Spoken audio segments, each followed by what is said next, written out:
السلام عليكم الناس اللي بتحب الوصفات السهلة والبسيطة. الوصفة دي بقى ليكم. هنعمل النهاردة فطاير روعة بعجينة سهلة وسريعة جدا وكمان بسيطة، يعني في أقل من نص ساعة هتكوني محضراها. الفطاير النهاردة يا جماعة بجد هشة وخفيفة جدا وطعمها لذيذ وتنفع كمان معاكي حلو وحادق، وكمان مكوناتها بسيطة جدا، والأهم من ده كله بقى إن هي فعلا مغذية. بدون كلام كتير تعالوا بينا نبدأ ونشوف وصفتنا وكمان مقاديرها.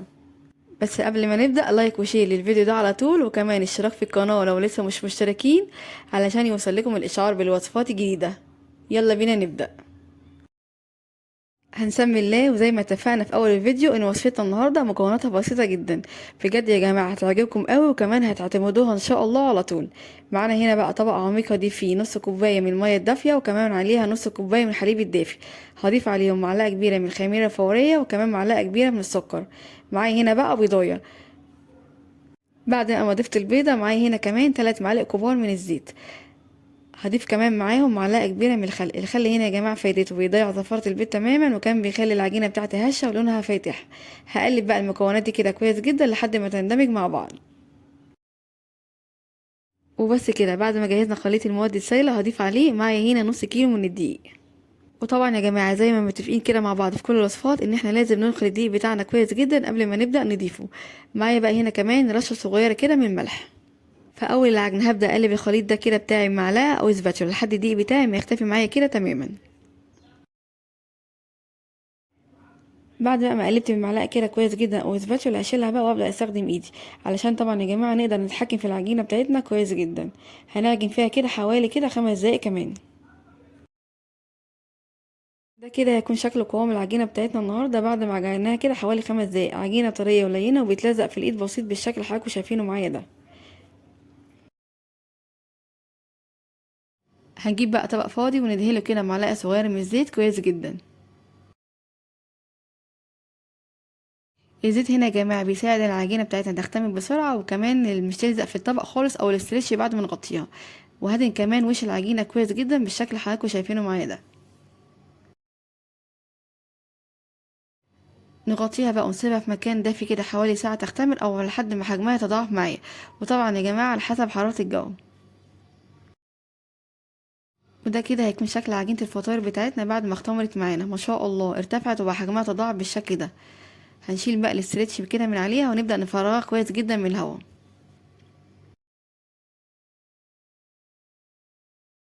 عجينة النهاردة يا جماعة فعلا مكوناتها حلوة جدا لأنها مغذية وكمان تنفع معاكي حلو وحادق، يعني ممكن تستخدميها في الحالتين.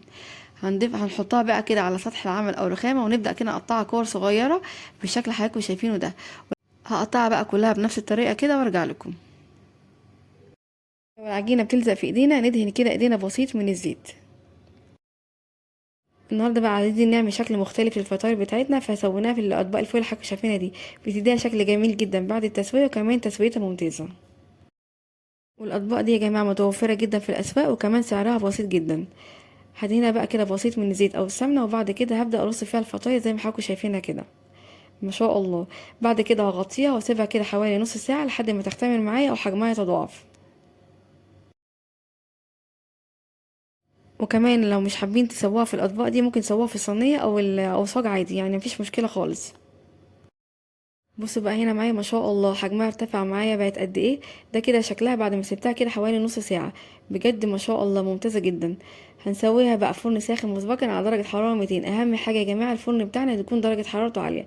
بس طبعا قبل ما ندخلها الفرن هندهنها كده بمعلقة صغيرة من اللبن وعليها صفار بيضة بالشكل اللي حضراتكم شايفينه ده. وكمان ممكن ندهنها بلبن بس او كمان لبن ومعاه كده رشة صغيرة من نسكافيه. بتديها برضو شكل جميل جدا ولون مميز.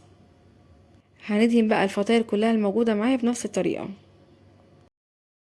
بعد ما ندهن بقى الفطاير بتاعتنا هنجيب صاج او صينيه ونرص فيها الاطباق علشان ندخلها الفرن. هندخلها الفرن ساخن مسبقا على درجه حراره 200، وهنحطها في الرف الاوسط وهنشغل النار من تحت بس.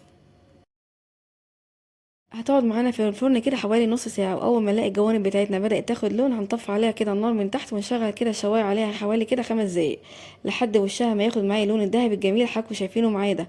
ما شاء الله بجد جميله جدا. بس طبعا يا جماعه اول ما نشغل الشوايه لازم ناخد بالنا جدا علشان ما تاخدش معانا لون بزياده، وطبعا كل واحد على حسب الفرن عنده. وده كده هيكون شكلها معايا بعد ما خرجتها من الفرن. ما شاء الله بجد روعة جدا. بعد ما نطلعها من الفرن ممكن نغطيها كده حوالي 5 دقايق علشان تحتفظ بالطراوه بتاعتها، بس بصراحه هي مكانش محتاجه لان بجد كانت طالعه معايا طريه جدا.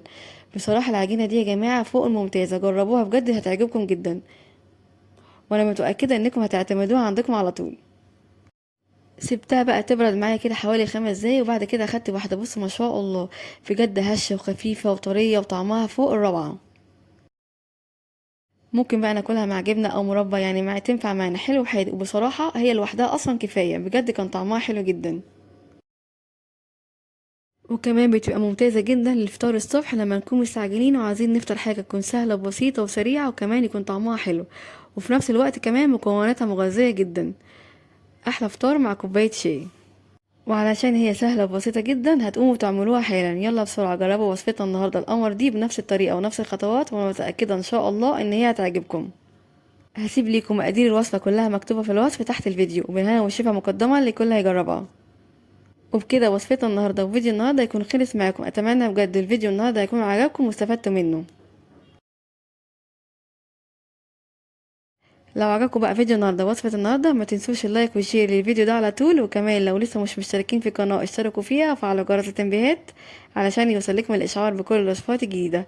اشوفكم على خير ان شاء الله في فيديو جديد. مع السلامه.